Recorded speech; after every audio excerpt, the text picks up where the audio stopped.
आणि आज या ठिकाणी या मंचावर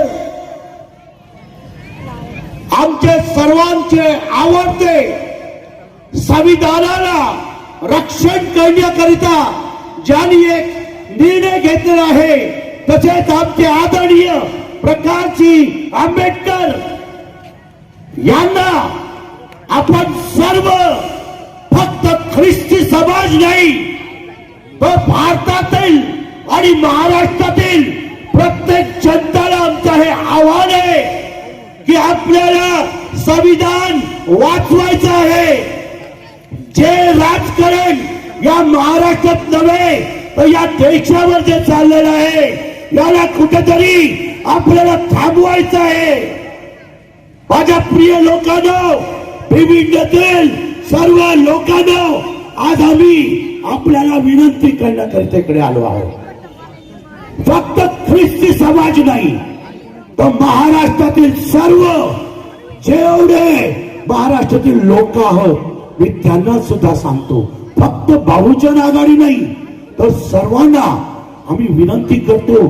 मी बिशप या नात्याने भारतातील सर्व समाजाला एकच विनंती करतो, संविधान वाचवा.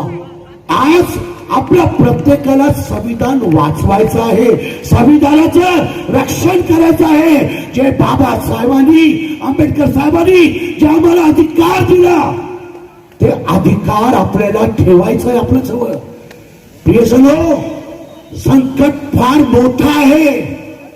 आज आपण बघतोय की किती लोक बिनविरोध निवडून आले, ते कसे आले, का आले हे सर्वांना माहिती आहे, परंतु सरकार काही करत नाही. आज वेळ आहे, भारतातील सर्व नागरिकांनो जागे व्हा. महाराष्ट्रातील सर्व नागरिकांनो जागे व्हा. धर्म, जात, पात हे सर्व मिटून टाका. एका हृदयाने उभे राहा आणि आपले वंचित बहुजन समाजाला आघाडीला तुम्ही मतदान करा, त्यांना सहाय्य करा आणि त्यांच्यावर तुम्ही उभा राहा. कारण आज आपल्या प्रत्येकाला जागण्याची गरज आहे. आज आम्ही फक्त भिवंडी नाही तर भारतातील सर्व नागरिकांना, ख्रिस्ती समाजाला हा बिशप आवाहन करतो की प्रत्येक व्यक्तीने आपले माननीय आदरणीय आमचे प्रकाश आंबेडकर साहेबांसमोर उभे राहिले पाहिजे. कारण जे भीतीचं वातावरण ही लोक पसरवत आहेत. आज तुम्ही पाहताय 1500 रुपये देऊन आपल्याला विकत घेतलेले आहेत.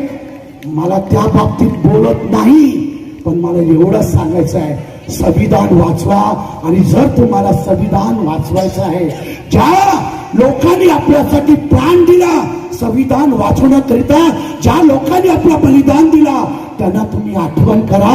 आणि येणाऱ्या 15 तारखेला भारत असो, महाराष्ट्र असो, भिवंडी शहर असो, प्रत्येकाने आपले वंचित बहुजन समाज आघाडीतर्फे जितकी लोक उभी आहेत सर्वांना बहुमताने विजय करा.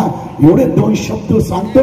आणि माननीय साहेब, आज भारतातील ख्रिस्ती समाज असो, महाराष्ट्रातील असो किंवा आपले भिवंडीतील असो, आणि आपले सर्वांचे लाडके मनीष देशमुख साहेब, खरंच टाळी वाजून आपण त्यांचा आदर करावं. एक उत्कृष्ट काम, एक खरा काम, एक सच्चाईचं काम ते करतात. मी या 2 शब्दाला बोलून एकदा आपले हात तुम्ही वर करा. ते हात विकत घेतलेले हात नाहीये. हे हात आमचे आदरणीय बाळासाहेब ठाकरे नाही तर बाबासाहेब आंबेडकरांसाठी आहे. हे हात आपण उभे राहूया, सर्वजण उभे राहूया. सर्वजण किती लोक प्रकाश आंबेडकर साहेबांसाठी तुम्ही मत द्यायला तयार आहे? हात उभे करा. साहेब, हे हात, आज हे हात बहुजन समाज, वंचित बहुजन समाज आघाडीला विजय देणारे हात आहे. का तुम्ही हे प्रॉमिस करताय की आपण एक मताने जिंकून देऊया? अरे हो की नाही? तो एक पार हो जाए. बोलो वंचित बहुजन समाज आघाडीचा, बोलो बहुजन आघाड़ी का प्रकाश आंबेडकर आगे बढ़ो, हम तुम्हारे साथ हैं। सर हमारी दुआएं हैं अपने हाथों को ऊपर करते हुए कि आने वाले दिनों में महाराष्ट्र का मुख्यमंत्री हमारे प्रकाश आंबेडकर रहेंगे। आज इसी पृथ्वी से हम आपको वादा करते हैं, क्रिश्चियन समाज का हर एक व्यक्ति नहीं तो भारत का, महाराष्ट्र का हर एक व्यक्ति सर आपके साथ खड़े हैं। और हम वादा करते हैं आपको जिता के रहेंगे, संविधान को बचा के रहेंगे और हमारे संविधान का जो सच्चाई है वो लोगों को एक प्यार देगा। एक बार अपने दिल पे हाथ रख के बोलिए, सर हम आपके साथ हैं। यही मैं अपने शब्दों को समाप्त करता हूं। धन्यवाद मनीष जी, आपने हमें जो मौका दिया प्रोग्राम को बहुत